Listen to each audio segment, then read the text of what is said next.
Okay, so this video is for Lesson 5, and you can find the accompanying PowerPoint, and then there's another short video that you'll find also on Blackboard. And the topics we're covering are childcare needs from infancy to school age, and then also some skills of self-observation. Now, we're including things like skills of self-observation because we're really focused on communication. And communication involves not only observing and watching what others are saying and doing, what they might be feeling and thinking, but there should be, in any thought of communication, a real strong emphasis in how our inner experience changes throughout our interactions with other people. So there's some objectives on the PowerPoint, and then there's also, of course, the student task list. And I want to really emphasize again the importance of your using this as a checklist. Some common assignments that I'll be asking for through the rest of the course will include at least some form of practice assignment. That might be journal entry or discussion or a submission of some other kind, a demonstrate portion, and then QQC, question, quote, or comment, and comment from the reading from this week, and then also a self-reflection, which is really geared toward the course format itself, which can be pretty helpful for me so that I can give you something a little bit easier to follow. So make sure that you're turning all of those in every week, and aiming for the Thursday of the week at about 1:30. And of course, send me an email or something if you have any trouble. Okay, so a little bit of history about child care practices. Formerly, there was a real emphasis and reliance on someone in the family who's already in the home with the child, basically taking care of them. This may be for a very long time it was the mother or some extended family, or even older siblings. The impact of industrialization, and particularly in our country, however, expanded a lot of the family responsibilities in terms of the adults outward into the factories and institutions that were emerging with industrialization. There were more places to work and more work done outside of the home and outside of the close community. So many moved to the cities to kind of follow those jobs and to follow those businesses. So the first child care centers began to emerge. And now, especially during World War II, industrialization had already come a long way. And then women began to work a lot more because so many men were overseas. And that's something you might have known already, but one of the side effects of that kind of change is that there were a lot less people who were able to then watch after the children that were at home. So a lot more child care centers began to emerge to satisfy that need. And at the end of the war, however, women then lost all of those jobs. And maybe not all, of course, but quite a lot of them lost those jobs and then came back home. So that really changed child care also. So many more divorces began around in the 60s, so there's more single-parent homes. And then there was a call for more adequate services in child care settings around the 60s and 70s. So some really important issues regarding the quality of child care. Child care institutions or facilities, the need includes some things like centers, so the formal structures of where things are going to be. Extended family can serve as child care, of course, as we mentioned, and then after school, there's another good example of how child care can sprout up. And so financial needs are really important. So a lot of child care settings are subsidized, which means that they're basically funded or backed by some institution like the government. And when that happens, it can be often the case that there is a low supply, so there's only so much money to go into it, but a high demand because there's so many people and there's so many children. Now, when we speak specifically about quality, it's really important to note that high quality is linked with positive outcome. Positive outcome meaning like the well-being and the academic success even, and the happiness of the child and the family. And poor quality is linked to increased risk. That can be developmental risk, learning delays, and things like that, as well as poor health. So types of childcare that we're primary types of childcare, that is in home. That means that people who are basically taking someone to someone else's home that they know. That's unregulated completely. It's just someone who decides to take another family's child in. But the plus of that is that they're very flexible. Okay. Now, family child care, that's an instance in which there's a person in their home, but are a little bit more regulated. They have state licensing boards that determines, for instance, how many children are allowed in the home. But they're, again, in kind of a private setting. Right now, when we get up to the complexity of child care centers, there's a lot more regulation, and that can be difficult, but it can also provide a lot more safety and a lot more reassurance and consistency. So there must be a care book, for instance, in infant-toddler programs to share important information to the family. So basic needs are, of course, always taken care of, but also an emphasis in preschool programs of contact with a caring adult, and so there's regulations and standards about what that means, about what being a caring adult means. And then for school-aged children, their services expand out to things like after-school settings and things like that. Okay, a little bit more on the issue of quality. You'll hear a lot that phrase quality childcare and how much of an issue it can be for that not to be available to so many people. And so when you say the term quality childcare, this might be something that you have in the back of your mind. A list of things that might include things like just basic healthy and safe environments. So that means physical environments, that means what they're given to consume, the threat of risk around them for their physical safety, for their emotional safety and psychological safety. Also, required structural elements. So there has to be a certain amount of space per child. You can't cram them all together. And there have to be certain amenities of the building, sinks and toilets, basic things like that unfortunately have to be regulated to make sure they're available. Ratio of staff and the training of staff also comes into play when we discuss quality, as well as overall licensing requirements of the entire facility. Curriculum should mostly be play-based, so children learn so much through play, particularly in their younger years.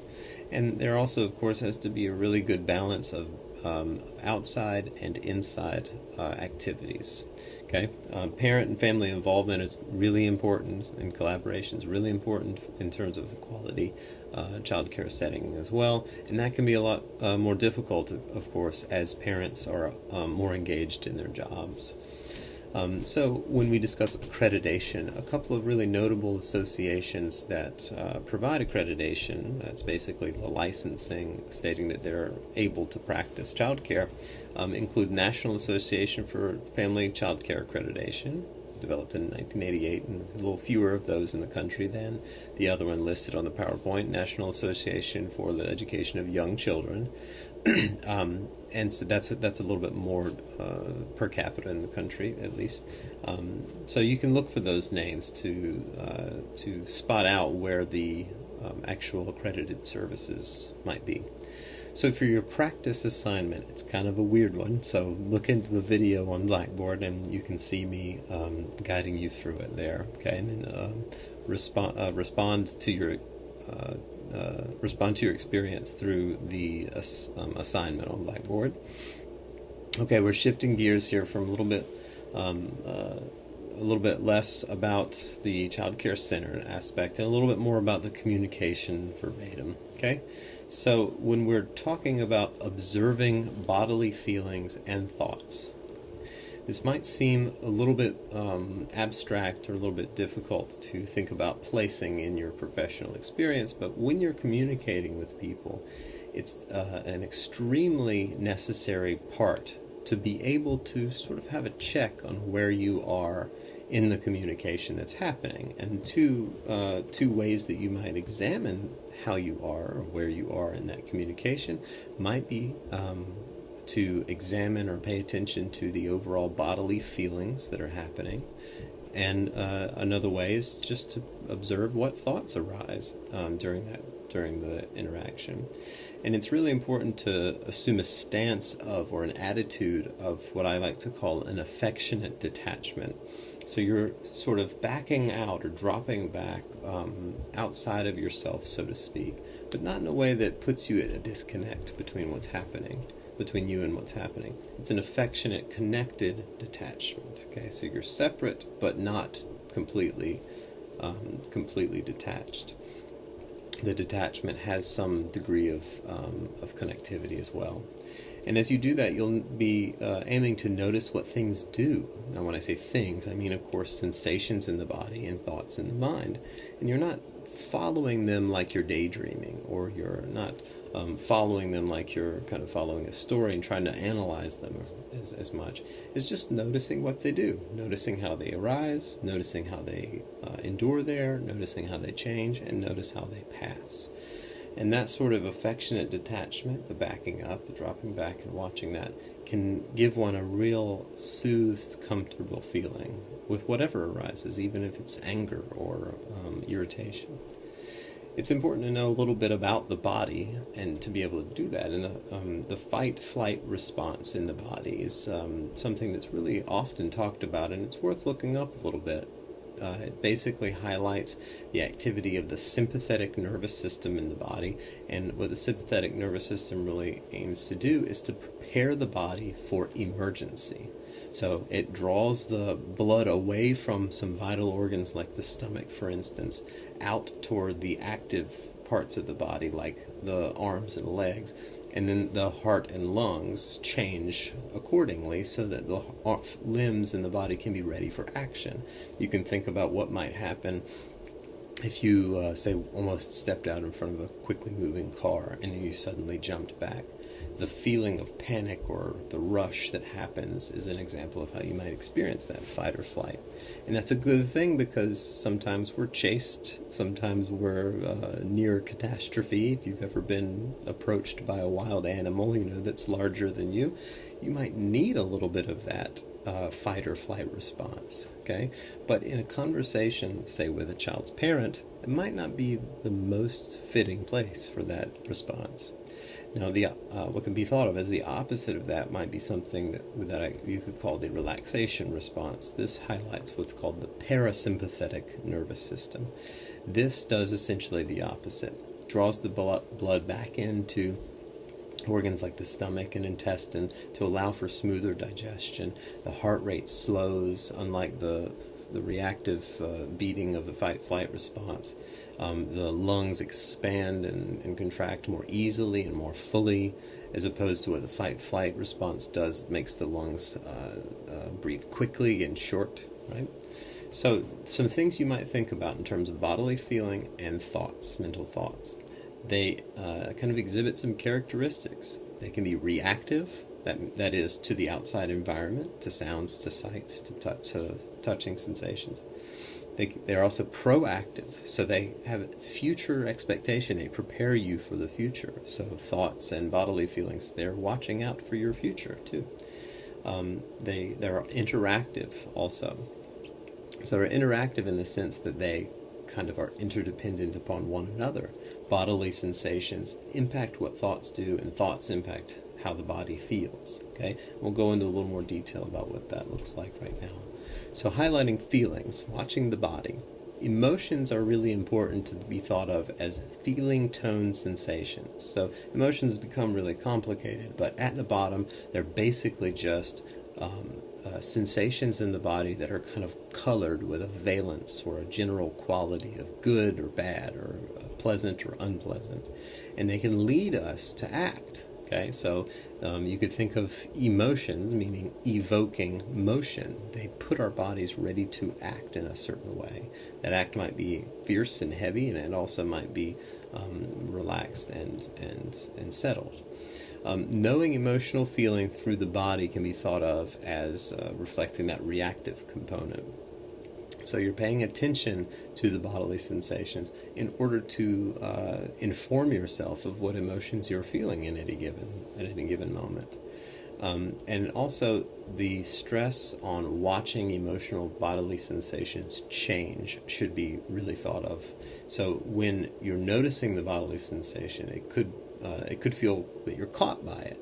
Oh no, my heart's racing, my breathing is really shallow, my muscles are tense. And if you do that, you can actually continue to make that happen.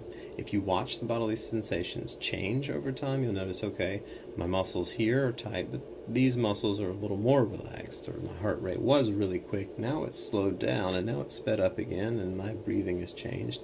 As you do that, you can become more comfortable with allowing bodily sensations to happen more easily, and then distressing ones don't quite snag you or catch you in difficult conversations, say.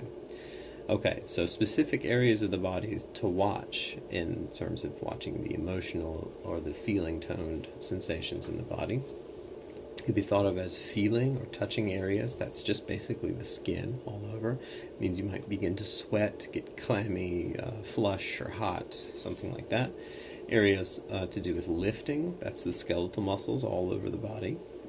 Breathing, that's of course the lungs, so how your lungs are responding to experience. Short and quick breaths, usually panic or anger, or breathing with a broad and deep breath, which might correspond to something like relaxation. The areas of the body to do with beating, of course, is the heart. You might notice the heart rate, how fast it's moving, and its intensity, if it's really beating out of your chest, as they say. And then, of course, eating. So eating means the entire digestive tract. That means from the mouth, might have cotton mouth or a sticky kind of feeling, of the throat, down to the stomach, the intestines, and all the way down. Okay? So these things change as you experience different bodily emotional sensations, and you can follow them. Again, watching them change over time.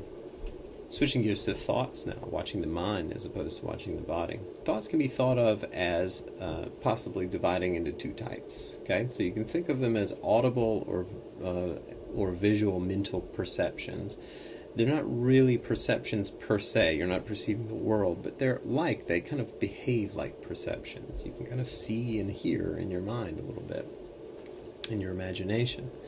And two types specifically you could think of as mental talk and mental image. So you hear the kind of self-talk in your mind, and you also imagine different scenes like you're watching a movie in your head. Okay, and the emphasis again should be to notice what they do and not really what they are. So you're not analyzing, that's that person from that memory or that dream I had, or that's the phrase that I keep telling myself over and over again that I learned from this person or something. It's simply just watching them come, watching them change, and watching them pass and change into something else. Be especially watchful for storytelling. So self-referential storytelling is something we all do constantly. It's really important, but sometimes it can wrap our feet up around us. And they can become negative stories. They can become stories that kind of hinder us or imprison us in the same kinds of behaviors. And if we can notice that storytelling or that chatter, that mental chatter, then we might be able to notice that arise, notice it change, and notice it pass without them leading our behaviors and future thoughts. And then lastly, watch those thoughts, those mental images and mental talk. Watch them interact with the body. Notice how mental talk and mental image leads to different bodily sensations, and notice how different bodily sensations lead to different thoughts of mental talk or mental image. And do this, of course, this is the point of thinking about all this, do this in conversation with other people, noticing how your conversation interacts or impacts your body, the bodily feeling, and all those areas we went over, and then notice how it impacts the feeling of mental image or mental talk in your mind.